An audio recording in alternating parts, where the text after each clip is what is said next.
Nama Presiden RI ke-7 Joko Widodo disebut-sebut dalang dibalik penetapan Sekretaris Jenderal PDIP Hasto Kristianto sebagai tersangka oleh KPK. Mantan kader PDIP yang baru seminggu dipecat itu pun jadi sasaran media untuk dimintai tangkapannya.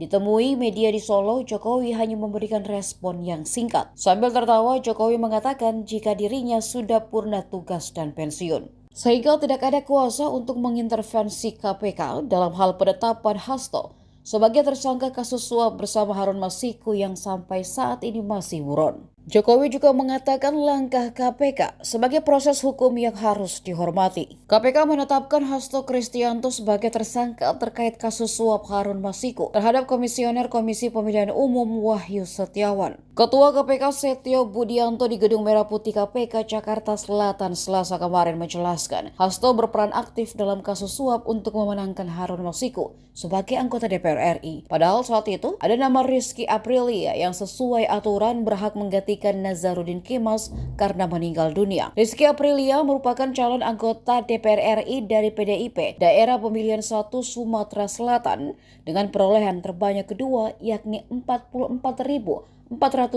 suara. Namun Hasto berkehendak agar Harun Masiku yang hanya meraup 5.878 suara menggantikan Nazarudin Kemas.